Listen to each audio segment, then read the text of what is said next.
Mundakayam YWCA English medium സ്കൂളിന്റെ 40ാമത് വാർഷിക ആഘോഷം നടന്നു.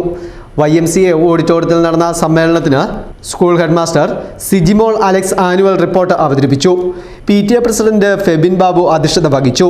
Kanjirappally Saint Dominic's College principal doctor Simon Thomas annual day celebration ഉദ്ഘാടനം ചെയ്തു.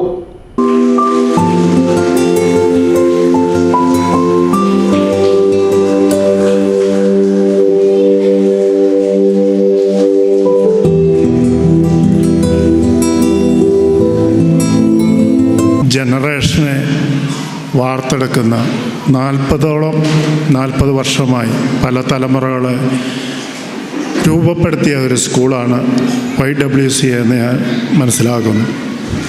ഈ സ്കൂള് കണ്ടിട്ടുണ്ടായിരുന്നു ഇതിലെ കടന്നു പോകുമ്പം, പക്ഷേ കൂടുതലൊന്നും എനിക്കറിയാൻ പാടില്ല. ഇന്നിവിടെ വരാൻ സാധിച്ചതിലുള്ള എന്നെ ക്ഷണിച്ചതിലുള്ള സന്തോഷവും നന്ദിയും ആദ്യം തന്നെ പ്രകടിപ്പിക്കട്ടെ. ഈ സ്കൂളിലെ മാതാപിതാക്കൾക്ക് എഫക്റ്റീവ് പേരൻറ്റിങ്ങിനെ കുറിച്ചുള്ള ക്ലാസ്സൊക്കെ കൊടുത്തിട്ടുള്ളതാണെന്ന് റിപ്പോർട്ട് വായിച്ചപ്പോൾ എനിക്ക് മനസ്സിലായി. കാരണം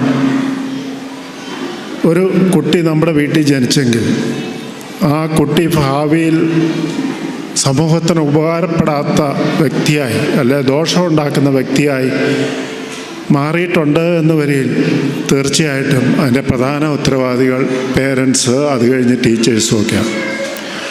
സമൂഹത്തിന് ഉത്തരവാദിത്വമുണ്ട് ഒരു വ്യക്തി മോശമായ ഓരോ കാര്യം ചെയ്യുമ്പോൾ.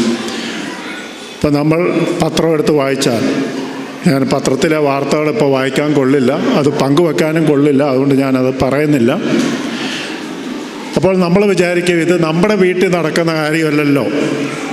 ഇപ്പോൾ നമ്മുടെ വീട്ടിൽ നടക്കുന്നില്ല കാര്യമല്ലെങ്കിലും അയൽവക്കത്തെ വീട്ടിലെ കുട്ടി മോശമായിട്ട് വളരുന്നുണ്ടെന്ന് വരയിൽ അത് നാളെ നമുക്ക് ഭീഷണിയാണ്. മാനേജർ ജെസിയസ് ഡേ, ആർലിൻ ബ്രിജിത്ത് അനീഷ്, ആദിതി ജിനു തുടങ്ങിയവർ പ്രസംഗിച്ചു. ചീഫ് ഗസ്റ്റ് സമ്മാനദാന വിതരണവും നിർവഹിച്ചു. തുടർന്ന് കുട്ടികളുടെ വിവിധ കലാപരിപാടികളും നടന്നു. News bureau, Mundakayam.